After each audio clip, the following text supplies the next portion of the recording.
है अधिनियम नहीं होगा, अधिवेशन होगा। तो कांग्रेस के मद्रास अधिवेशन, जिसके अध्यक्ष एमएस अंसारी थे, इसने पूर्ण बहिष्कार का बात कहा। 3 फरवरी को आयोग मुंबई पहुंचा, तो 3 फरवरी को आयोग मुंबई पहुंचा तथा 30 जून 1930 को अपनी रिपोर्ट उसने प्रस्तुत की। ठीक है, कांग्रेस के विरोध के बावजूद भी अगर देखा जाए तो अनेक बातों को जो है इसमें भारत सरकार अधिनियम में शामिल किया गया है। ठीक है, भारत के सचिव लॉर्ड बर्केनडेह ने साइमन कमीशन का विरोध करने वाले नेताओं के सभी दलों को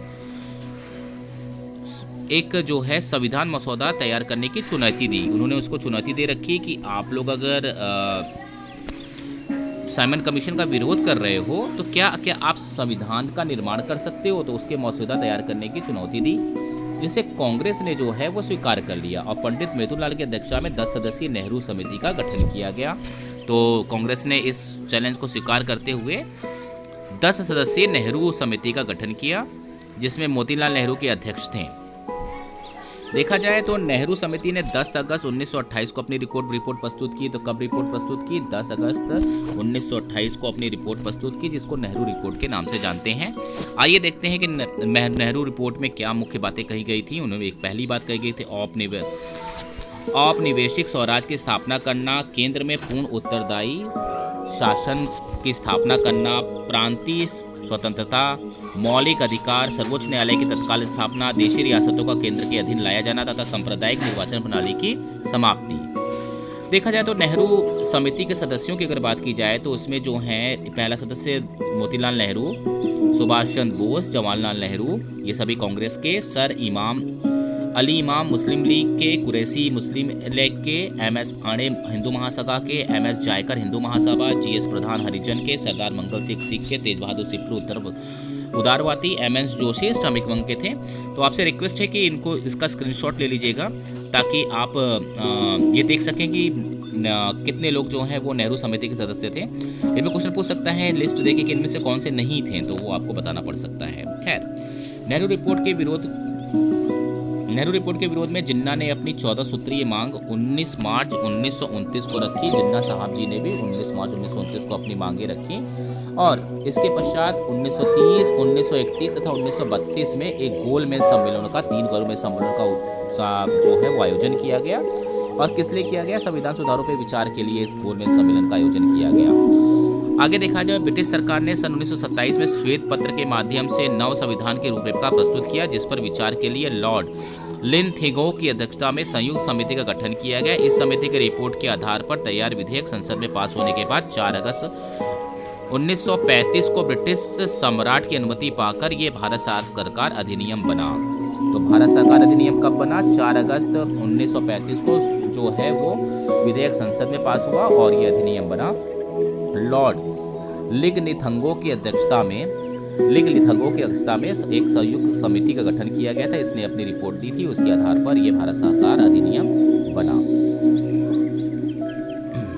भारत के लिए तैयार संवैधानिक पदों के अंतिम तथा सबसे बड़ा ये दस्तावेज था। इनमें कुल देखा जाए तो 321 अनुच्छेद, 10 अनुसूचियां तथा 10 भाग थे। इसके तहत वर्तमान में भारतीय संविधान पर इस अधिनियम का बहुत प्रभाव पड़ा है। इसमें मुख्य बातें कौन थी? चलिए इसको देखा जाए तो पहली बातें थी अखिल भारतीय संघ की स्थापना करना। यह जो है 11 ब्रिटिश राज्यों का, प्रांतों का, 6 कमिश्नरी का तथा देशी रियासतें जो स्वेच्छा से इसमें शामिल हो सकती हैं से मिलकर बना था। ब्रिटिश संसद के लिए संघ में शामिल होना आवश्यक था। देशी रियासतें संघ में शामिल नहीं हुई, अतः यह प्रस्ताव मूर्त रूप न ले सका। यद्यपि अखिल भारतीय संघ अस्तित्व में नहीं आ सका, किंतु 1 अप्रैल 1927 को प्रांतीय स्वायत्तता लागू कर दी गई। केंद्र में द्वैत शासन की बात किया जाए, इसके तहत किया गया था 1919 के अधिनियम के द्वारा प्रांत में स्थापित द्वैत शासन अधिनियम। किस नहीं होगा यहाँ पे, ये होगा इस अधिनियम के द्वारा, है ना, ये होगा इस अधिनियम के द्वारा। इस अधिनियम के द्वारा समाप्त कर दिया गया तथा उसे केंद्र में लागू कर दिया गया तथा केंद्रीय शासन को आरक्षित तथा हस्तांतरित में वर्गीकृत कर दिया गया। आरक्षित में कौन कौन से विषय थे? प्रतिरक्षा, विदेशी मामले, धार्मिक विषय एवं जनजाति आदि क्षेत्र तथा प्रशासन। गवर्नर जनरल अपनी परिषद की सहायता करता था तथा अपने कार्यों के लिए भारत सचिव के माध्यम से ब्रिटिश सरकार के प्रति उत्तरदायी था। हस्तांतरित विषयों की बात किया जाए तो एक का प्रशासन गवर्नर जनरल अपनी मंत्री परिषद की सहायता से करता था। तो आरक्षित का देखा जाए तो गवर्नर जनरल अपनी परिषद की सहायता से करता था और ये मंत्री परिषद की सहायता से करता था। प्रांतीय स्वायत्तता की बात की जाए, प्रांतों में स्वायत्तता शासन की स्थापना इस अधिनियम की एक महत्वपूर्ण विशेषता थी। विधि निर्माण हेतु वर्गीकृत केंद्र व प्रांतीय विषयों में से एक प्रांतीय विषय पर विधि बनाने का अधिकार प्रांतों को दिया गया तथा उन सभी पर केंद्र के नियंत्रण समाप्त कर दिया गया। अब प्रांतों के गवर्नर ब्रिटिश गवर्नर के प्रतिनिधि के रूप में कार्य करते थे। यानी इसमें अब क्या हुआ कि किसका नियंत्रण समाप्त कर दिया गया, प्रांतीय विषयों पर विधि बनाने का अधिकार प्रांतों को दिया गया तथा उन पर से केंद्र का नियंत्रण समाप्त कर दिया गया। अब प्रांत के गवर्नर ब्रिटिश सरकार के प्रतिनिधि के रूप में काम करते थे, न कि गवर्नर जनरल के रूप में करते थे। नेक्स्ट देखा जाए, संघीय न्यायालय की स्थापना भी इसके अंतर्गत की गई थी। दिल्ली में स्थापित जो है इनके मुख्य न्यायालय कौन थे, मुख्य न्यायालय थे तथा अधिकतम 7 न्यायाधीश हो सकते थे। उनकी नियुक्ति सम्राट द्वारा की जाती थी और उनके निर्णय के विरुद्ध अपील प्रीवी काउंसिल में की जाती थी। तो इसकी एक विशेषता और थी कि संघीय न्यायालय की स्थापना जो है अगर पूछा जाएगा किस अधिनियम के तहत हुई है तो 1935 के अधिनियम के तहत हुई थी। ठीक है, और की जा सकती 1 अक्टूबर 1937 को यह न्यायालय कार्य करना स्टार्ट हो गया और उसके मुख्य न्यायाधीश सर मॉरिस ग्वेयर थे। तो मुख्य न्यायाधीश सर मॉरिस ग्वेयर थे। शक्तियों का विभाजन 1935 के अधिनियम द्वारा केंद्र तथा प्रांतों के में शक्तियों का विभाजन 3 संचियों में कहा गया। संघ सूची जिसमें 59 विषय, प्रांतीय सूची जिसमें 24 विषय तथा सामवर्ती सूची जिसमें 36 विषय रखा गए थे। अवशिष्ट विषय सहित कुल आपातकालीन अधिकार वायसराय को सौंप दिया गया था। 11 प्रांतों में विधानसभा का गठन किया गया। 6 प्रांतों में द्विसदनीय विधानसभा की स्थापना की गई। उच्च सदन में विधान परिषद स्थायी सदन था, निम्न सदन विधानसभा थी। संघीय तथा केंद्रीय व्यवस्थापिका में सांप्रदायिक निर्वाचन पद्धति का विस्तार कर उसमें आंग्ल भारतीय ईसाइयों तथा यूरोपियों व हरिजनों को भी इसमें शामिल किया गया। इस अधिनियम के द्वारा भारत परिषद का अंत कर दिया गया तथा 1937 के विधानसभा चुनाव इस अधिनियम लागू होने के परिणामस्वरूप हुए। इस अधिनियम द्वारा 1935 ईस्वी में वर्मा को भारत से अलग कर दिया गया। तो पूछा सकता है भारत को वर्मा से किससे अलग किया गया था, तो 1935 अधिनियम के द्वारा किया गया था।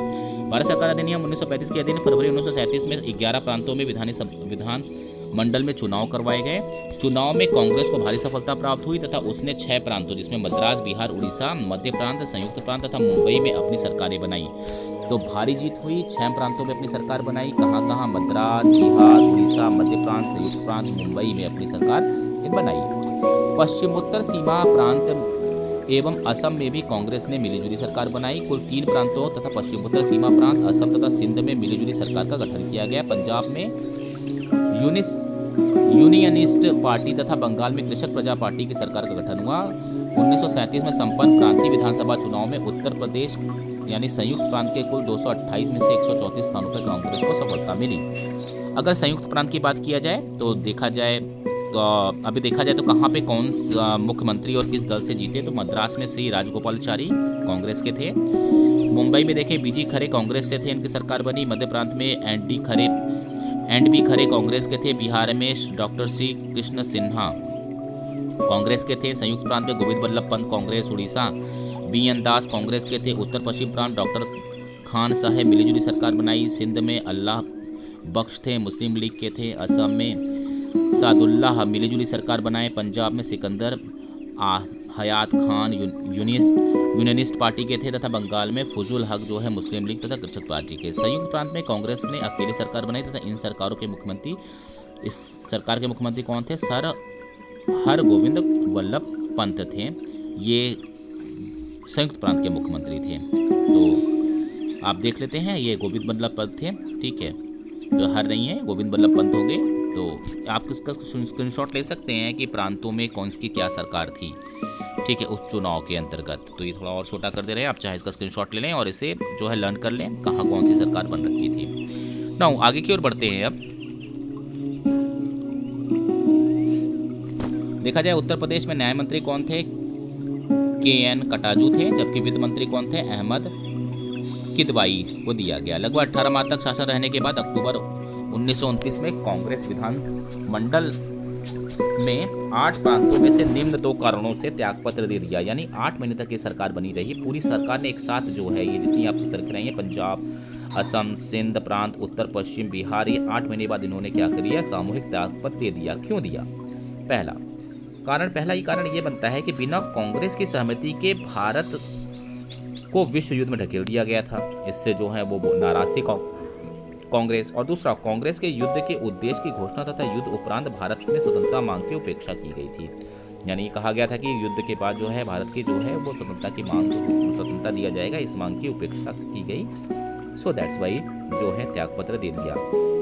आगे देखा जाए, ज्ञातव्य है कि कांग्रेस विधानमंडल द्वारा त्यागपत्र दिए जाने के पश्चात मुस्लिम लीग ने 22 सितंबर 1939 यानी 20 दिसंबर 1939 को किसने, मुस्लिम लीग ने मुक्ति दिवस बनाया था और डॉक्टर अंबेडकर साहब ने भी इनका साथ दिया था। और क्यों? क्योंकि ये कांग्रेस ने इस्तीफा दे दिया इन 2 कारणों से कि जो है बिना सहमति के द्वितीय विश्व युद्ध में भारत को शामिल कर लिया गया, और उद्देश्य की पूर्ति नहीं, क्योंकि बोला गया था कि विश्व युद्ध के बाद जो है भारत को स्वतंत्रता दिया जाएगा।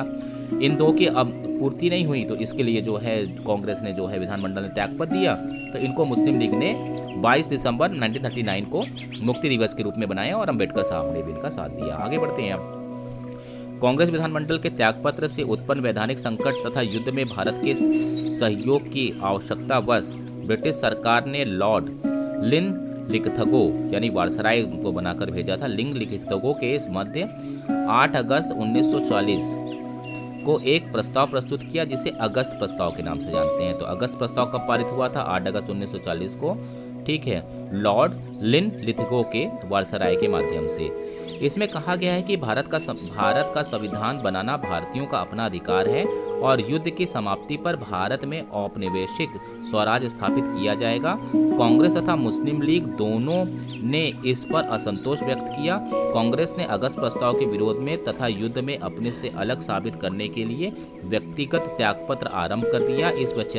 इस विचारधारा के पोषक गांधी जी थे, जो व्यक्तिगत सत्याग्रह 17 अक्टूबर 1940 को पवनार आश्रम महाराज से शुरू हुआ था। पूछा सकता है कि व्यक्तिगत सत्याग्रह कब चालू हुआ है? तो पवनार आश्रम महाराज से शुरू किया गया। इसमें प्रथम सत्याग्रही आचार्य विनोबा भावे थे तथा दूसरे सत्याग्रही जवाहरलाल नेहरू थे। इस आंदोलन को दिल्ली चलो आंदोलन के नाम से भी जानते हैं। किस आंदोलन को? व्यक्तिगत सत्याग्रह को। क्यों लागू किया गया था? क्यों किया था? अगस्ता प्रस्ताव के जो है विरोध में भारत के संविधान बनाने की अपना अधिकार है, युद्ध की समाप्ति के बाद भारत औपनिवेशिक साम्राज्य को स्थापित किया जाएगा, ये एक बात कही थी। कि क्या कही थी? आप फिर से देख लें कि अगस्ता प्रस्ताव जो 8 अगस्त 1940 में किया गया था, इसमें कहा गया था कि युद्ध समाप्ति के बाद भारत अपना औपचारिक स्वराज स्थापित किया जाएगा। कांग्रेस तथा मुस्लिम लीग दोनों ने इस पर असंतोष जारी किया था और भारत ने, ठीक है, और इसमें इस प्रस्ताव पे तथा युद्ध में अपने को अलग साबित करने के लिए व्यक्तिगत त्यागपत्र दिया था और ये गांधी जी इसके पोषक थे। और इसी का आरंभ जो है पनावर आश्रम महाराज से स्थापित हुआ था। और इसमें सत्याग्रही के नाम कौन से हैं? आचार्य विनोबा भावे और दूसरे कौन से थे? जवाहरलाल नेहरू। आगे बढ़ा जाए, इस आंदोलन को दिल्ली चलो आंदोलन के नाम से भी जाना जाता है। नाउ अब नेक्स्ट देखा जाए तो 1835 था। अब इसके बाद हम लोगों ने देखा था भारत सरकार अधिनियम 1935, जो बहुत बड़ा अधिनियम